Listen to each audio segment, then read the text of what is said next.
প্রকৃতির একটা কথা আছে জানেন তো, ভাগ্যে জয় ভাগ্যে ক্ষয়, ভাগ্যে ভাগ্যে টক্কর হয়। রূপবতী মায়াবতী গুণবতী যে যাই হোক না কেন, জয় কিন্তু ভাগ্যবতীরই হয়। বন্ধুরা, কাকে বললাম কথাটা?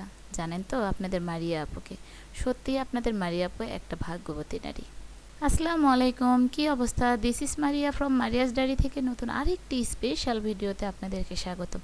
আশা করি সবাই ভালো আছেন। আলহামদুলিল্লাহ, আমিও অনেক অনেক অনেক ভালো আছি। কারণটা কিন্তু অলরেডি আমি না বললেও আপনারা বুঝে গেছেন।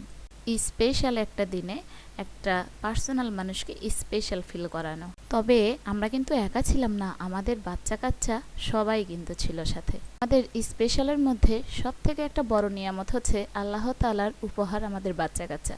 আর তাদেরকে কি ছেড়ে আমাদের স্পেশাল দিনে স্পেশালভাবে আনন্দ করাটা কি কখনো সম্ভব? না, কখনোই না।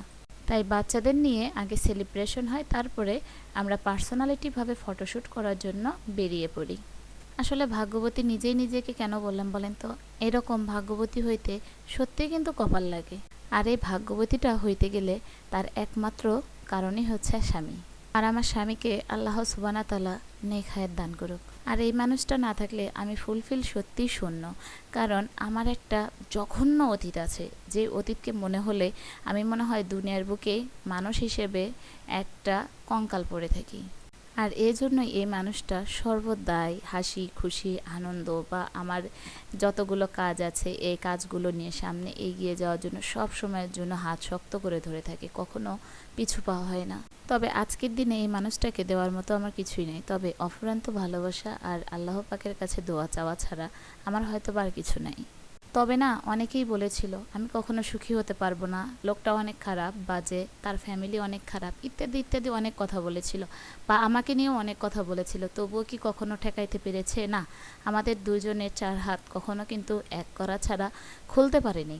তো তাদেরকে বলছি, আমার যে প্ল্যাটফর্মগুলো আছে সেটা হচ্ছে ফেসবুক পেজ, টিকটক, ইউটিউব যে চ্যানেল আছে, সবাই কিন্তু অনেকেই পরিচিত, আমার ফলো করে বা দেখে সেই ভিডিওগুলো।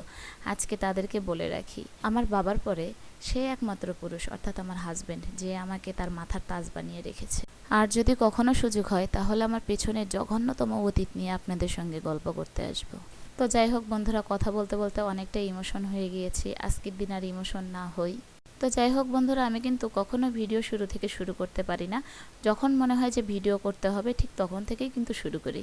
আর এদিক দিয়ে আমরা বাচ্চাদেরকে রেস্টুরেন্ট থেকে খাওয়া দাওয়া শেষ করে বাসায় রেখে এসে কিন্তু ফটোশ্যুট করার জন্য মোবাইলে চলে আসছিলাম। আর এদিক দিয়ে কিছু ভিডিও ক্লিপস নেই এবং ফটোশ্যুট করি।